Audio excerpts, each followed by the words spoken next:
On to the next story. General Michael Langley is in town. Was here Juicy and I think also yesterday and today. I'm not definite when he's leaving town. If you're asking who is General Michael Langley, General Michael Langley is a U.S. Marine who is in charge of the U.S. mission in Africa. And he's in town because there's a meeting, there's a conference for all CDFs, Chief of Defense Forces in Africa. Wako hapa Kenya, wako na kongamano kubwa sana. What is the purpose of the meeting? They say that it's the security of Africa, all that kind of crap. But if it's about Africa, then why is it led by the US? Why? General Michael Langley can be remembered talking about or accusing our very own president of Burkina Faso, Ibrahim Traore, for using Burkina Faso's gold to enrich himself. Gold ni ya Burkina Faso, but anasemekana he's using it to protect himself. Then I wondered, wait a minute. If I'm not wrong, a while ago, I heard that once Traore took power, among the things that he did was to nationalize the mining of gold. He made parastatals that were actually aimed at doing the gold mining process. And since he took power, what happened? We've seen exponential growth and development in Burkina Faso. So what did this lead us to spark, or what did I see? I saw, yes, it's a coup, it's not civilian leadership, but at least there's someone who has come with the willingness to do well, to do good for his people. So fast forward, the money that these guys are getting from minerals, Burkina Faso guys, unaona mahali inaenda. They've not been taxed further. Another thing that I would really look at Traore's policy, how he was able to transform the tomato market, because Burkina Faso people, chakula yao ni zile makoroni, nini. They have a lot of tomato. They make tomato soup, nini. So tomato kwao ni stable. It's like mahindi. So wakisema sisi wa Kenya tukisema sijui bei ya unga imepanda bwana. Wanasema bei ya tomato imepanda sana bwana. So he stabilized bei ya tomato and the tomato paste and ensured that the food basket iko sawa. And it's progress after progress after progress. Try to see the developments that Traore has brought to Burkina Faso. But General Michael Langley, giving his report to the US Senate, said that Traore is using Burkina Faso's gold to protect himself or for his own good. Kwani hiyo inafaa kuwa ya nani? And that's the narrative that these people start throwing so that they can justify on why they should overthrow you and start sparking emotions. We saw that with Gaddafi. But now this time round, people were smarter than that.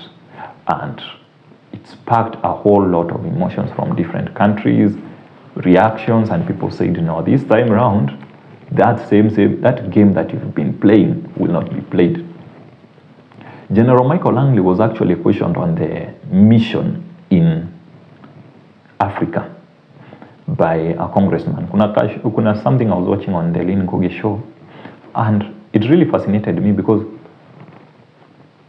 there was a congressman who was asking Michael Langley questions and asking him what is the number of people that they have trained. And actually, they ended up linking one of the trainees when I'm a trainee under the US Army to a coup. I can't remember which exact country it was, but walimsaidia to get to overcome government illegitimately. Michael Langley fumbled, and all he could say was, It's not about civilian government, nini. It's about ensuring that the principles, the values, that this person who is going to take over government, or who we are training to overthrow government, we share the same values. What values? What values? What are the specific interests that this Mulunye has? And why would he be in Kenya? What interest do they have flying in Kenya? Because I believe Kenya, yes, we are poor, but that does not mean that we do not have resources. We do have resources, but they benefit the wrong people. They benefit the mzungu, lakini sisi ndio tuko na resources hapa. Just imagine being born in a rich family and you are suffering because kuna mtu maneiba wenyu ndio wanatumianga mali yenyu. Nyinyi mko na shamba lakini hata hamjuangi. Watu ndio wanatumia shamba yenyu. You are being told that you are caretakers of your land, but you actually don't know that this land belongs to you. So this person, or if you know, you don't see the value, and because you don't see the value, the mzungu is there taking advantage. And I highly suspect the motives of these wazungus huku, when actually most of the resources are in Kenya. There was actually a report that was coming out of DRC where there has been a go slow, let me call it a go slow, in the mining industry with the export of cobalt, where the DRC government said, no, the prices are not right. So cobalt would go for, I don't know what are the specific measurements, but for 25,000 USD. And when DRC went back to the negotiation table in regards to cobalt, from 25,000, the market price shot to between 32 to 35,000. Such a big difference. Now they are saying, now we can talk, we can discuss. That is Africa coming to the realization of what its resources can do. And ziko hapa. So they need them. They will come for them. But we need to start reviewing the prices. Even the price of tea. We should start reviewing at the price of tea in Kenya. Start packaging it. Coffee. You see, exportiwe, let's have the best coffee. Let's export the product and create a value towards it.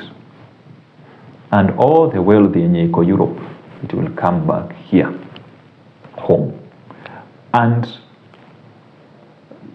we know the interests that the US have. They're not coming here to protect our interests. It's not about human rights. It's about their interests and their economic interests. And when we see Michael Langley here, we wonder, what is he doing? I'm not here to judge what he's doing or whatever, but in between, he did 2 interviews that I've watched. One with Citizen TV, Yvonne Okwara, another one with Dr. Kingori. And I was really fascinated. I said, I won't judge the interviewers or who you are interviewing, but it was quite an interesting and fascinating interview to watch. First, I watched Yvonne. Yvonne was able to squeeze 29 quality minutes out of Michael Langley. However, the Emperor, the Conqueror, the Lion, Dr. Kingori, the boy from Brewery Embu, Waweto Mosi, boy from Govio Boys, did this thing. 1 hour. 1 hour. I think it was well over 1 hour. And podcasts with Michael Langley. And I was like, between TV and podcasts, podcast is the way to go. I also try to juxtapose the kind of questions that Yvonne and Dr. Kingori asked, and you would never cease to be amazed by Dr. Kingori's line of thought. Okay, maybe it's his comic part of viewing things. I know I respect Yvonne as a journalist and how she goes down to the nitty-gritty details of everything. She's one person who will always ensure that she crosses the T's and dots the I. She does her work to perfection. But man, Kingori will always give you value out of an interview. And so many interviewers were out here in Kenya doing interviews, because it seems that interview is one of the most common ways of creating content in Kenya. We should learn a lot from Dr. Kingori and how he thinks and how he is able to ask questions and simplify, show his perspective and how he perceives issues, because I remember kuna pata alikuwa anauliza Langley, like, for summer you needed just a SEAL 16. How do you determine that you just need 6 people versus sending a whole battalion? And Langley was there to explain about how they look at the threat, and it's all about efficiency and what kind of force they need to send to neutralize the threat. Very strategic. He was explaining about military strategies. Of course, he avoided politics. He talked about the thing with Traore. Atio, he was taken out of context. He was talking from a military perspective, but buana, watu si wajinga buana. We know these things. We are woke bana. We've been to school. And we went to school properly. It's not about human rights. It's about your interests. Na mtutoi hapo, na hatujui vingine. Yes, and Ruto must go, by the way. Yes. So, I felt like when you juxtapose between the quality that our local media are giving us versus the quality yenye podcast zinapeana, and there is hope for the digital world. Podcast is the way to go. Traditional media, TV, radio, kwaherini. Because I was trying to look at the quality that Citizen walipeana. Yes, you could see that they have a notch higher. But ebu enda uangalie ile picha ya hiyo interview ya Yvonne. Compare it with Dr. Kingori's. Expected Citizen to be a notch higher, maybe wakuwa hata 4K, because they are an organization. Dr. Kingori and his team, pure bliss, pure perfection, mouth-watering. And they also got more time, a lengthier interview. That's a win for podcasts. That's a win for the digital media. It's hope for someone like me, maybe. It tells me I've seen Kingori's consistency, and that's what I admire. May that growth locate me. Hiyo ni maombi yangu. Anyway, the quality that we've seen with Dr. Kingori, ukicompare na her Citizen, it's like heaven and earth, night and day, quite different. I felt that Dr. Kingori's quality was better, even in the quality of questions that he asked. Take nothing from Yvonne Okwara, not like she's just your regular journalist. She's top-notch. But I felt that Dr. Kingori's interview was better value-wise, quality-wise. It also reminded me of the recent Obina interview with Ricky G at Wamunyoro. And Ricky G is quite a fan of interviews. I actually heard him say that he'll be doing like once a month. And when he gives an interview, of course, we always get something to talk about. So we are always grateful for the interviews. Not like I trust Gachagua so much, but the fact that we are sisi wote tunasema one term, the end justifies the mean. So we need to hear from this guy. So let's continue listening to him. And as he's giving his monthly updates and giving the Kenya Kwanza government sleepless nights, I feel kwa hizo interviews zote amefanya, the one for Obina gave the highest value, for one. Apart from giving value, they have had the best quality ya picha, quality ya light, quality ya sound. Kwanza kuna ingine nilikuwa na watch sijui from some of the local TV channel that talks to how watu wa Mount Kenya East, watu wa Mlima wa huko Meru and something. I can't remember the exact name of the TV station. But the sound was so bad that nilikuwa nasema, even with my little sound, me who shoots with a camera and very basic microphones, very basic lights, I can do better with my sound than a whole TV station with less than $150 for my microphone. But I have better sound than you. We can see traditional media is dying. It's slowly dying. And the fact that especially wanaendelea kuuza the wrong things in the market, selling betting, so the other documentary that NTV had done.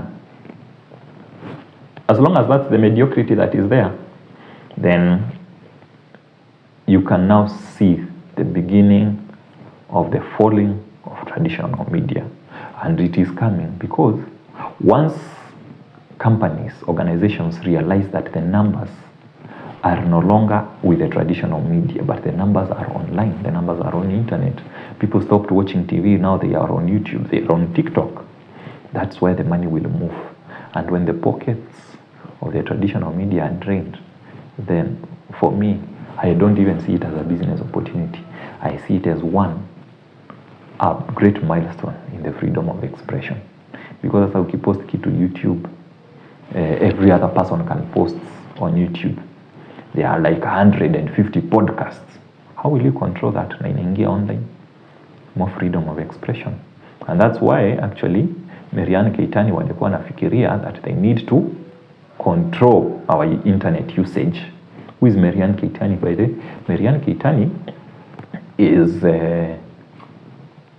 is allegedly an ex to this Meru guy. This Meru guy anaitwa aje.